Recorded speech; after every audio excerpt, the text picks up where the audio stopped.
ঈদের দ্বিতীয় দিন আমরা কোথায় কোথায় ঘুরতে গিয়েছিলাম, কি কি খেয়েছি, সবাই মিলে কত মজা করেছি, সেই সব কিছু নিয়েই থাকছে আজকের ভিডিও। সো হ্যালো এভরিওয়ান, আসসালামু আলাইকুম, welcome to my page Trishna's daily blog. সবাই কেমন আছেন? আমি তো আলহামদুলিল্লাহ ভালো। সবাইকে জানাই ঈদ মুবারক। ঈদের মেইন ড্রেস বলতে আজকে আমি পরবো। ঈদের মেইন ড্রেসটা ঈদের দিন আমার পরা হয়নি, কারণ ওই দিন অনেক বেশি গরম ছিল, এই জন্য কটনের একটা ড্রেস পরেছি। আর ঈদের দিনের ব্লগটা তো আপনাদের সঙ্গে শেয়ার করেছি, সেখানে তো দেখেছেন আমি কোন ড্রেসটা পরেছিলাম। তো যাই হোক, ঈদের সেকেন্ড ডেতে আমরা একটু ঘুরতে যাব, ভাবলাম সবাই মিলে যাই, ঘোরাঘুরি করে আসি। ঈদ মানেই তো ঘোরাঘুরি না করলে তো ঈদের মেইন আনন্দ পাওয়াই যায় না, তাই ভাবলাম যতই গরম হোক না কেন এই দিনগুলো তো আর পরে পাবো না, সো এনজয় করাই ভালো। তো ঈদের মেইন ড্রেস হিসেবে আমি এই ড্রেসটা নিয়েছিলাম। এই ড্রেসটা খুবই কমফোর্টেবল ছিল। এবার তো সবাই অনেক পাকিস্তানি ড্রেস পরেছে, তো ভাবলাম আমি একটু ডিফারেন্ট নেই। তো এই ড্রেসটা আমার খুবই ভালো লেগেছে, খুবই আনকমন লেগেছে, পরার পরে অনেক আরামদায়ক ছিল। কারণ এবারে ঈদ যেহেতু মানে অনেক গরম থাকবে, সেই ভেবে আমি এই ড্রেসটা ক্যারি করেছিলাম। তো কেমন লাগছে আমাকে অবশ্যই কমেন্ট করে জানাবেন। আর পার্স হিসেবে নিয়েছিলাম আড়ংয়ের এই পার্সটা। আড়ংয়ের পার্স কালেকশন আমার সব থেকে বেশি ভালো লাগে। অন্য কিছু ভালো লাগুক আর না লাগুক, আড়ংয়ের পার্সগুলো আমার একটা লাগবেই লাগবে। তো ইয়াররিং হিসেবে আমি একটা বড় কানের দুল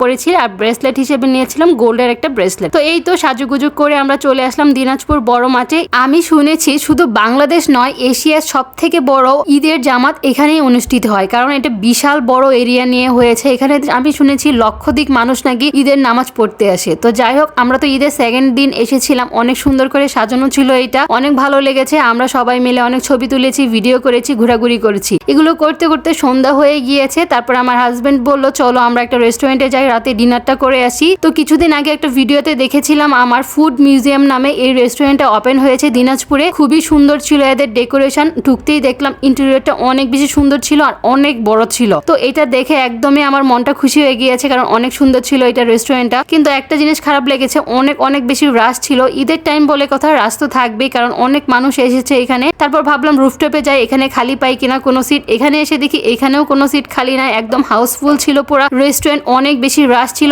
অনেক বেশি মানুষ ছিল। একটু পরপর মানুষ আসতেছে, কিন্তু কোনো সিটই পাচ্ছে না। তো আমরা অনেকক্ষণ দাঁড়িয়ে থাকার পরে এখানে একটা সিট পেলাম, তো এখানে আমরা বসে পড়লাম আর কিছু ভিডিও পিকচার তুলছিলাম। তো ভাবলাম আমরা মেনু কার্ড দেখে ফার্স্টে অর্ডার করে দিই, কারণ আধা ঘন্টার উপরে দাঁড়িয়েছিলাম সিট পাওয়ার জন্য। এবার খাবার পেতে হলে আরো আধা ঘন্টা 1 ঘন্টা ওয়েট করতে হবে। এই জন্য আমরা মেনু কার্ড দেখছিলাম এখান থেকে কোনটা চুজ করা যায়। তো ওয়েটার বললো ওদের কিছু আইটেম আছে, এগুলাই এখন অর্ডার দিতে হবে, কারণ ঈদের টাইম অনেক বেশি রাশ চলছে। ওরা অন্য কোনো আইটেম দিলে ওরা এখন মানে অনেক বেশি লেট হবে ওদের খাবার দিতে। তো ভাবলাম ওদের যা যা আছে এগুলো থেকে কিছু অর্ডার দিয়ে দিই, নইলে আবারও 1 ঘন্টা ওয়েট করতে হবে খাবার পেতে হলে। তো ওদের আইটেমের মধ্যে এগুলাই ছিল, চিকেন বিরিয়ানি ছিল আর চাইনিজের কিছু প্লেটার ছিল। তো এগুলোর মধ্যে আমরা 2টা অর্ডার করে দিই, এক চিকেন বিরিয়ানি ছিল আর চাইনিজ প্লেটার 2টা ছিল। তো এগুলাই ছিল, আর অনেক বেশি দাম ছিল আমার কাছে মনে হয়েছে। খাবারের কোয়ালিটি একদমই বেশি একটা ভালো লাগেনি। তো আমার কাছে মনে হয়েছে ঈদের টাইম বলে কথা, এই জন্য অনেক বেশি রাশ, এই জন্য হয়তো বা খাবারের কোয়ালিটি ভালো হয়নি। নেক্সট ডে বা অন্য সময় হয়তো বা ভালো হতে পারে। কিন্তু এই চিকেন বিরিয়ানিটা আমার কাছে বেশ ভালো লেগেছে। আর ফ্রাইড রাইস, ফ্রাইড চিকেন এগুলি একদমই ভালো লাগেনি, একদম লো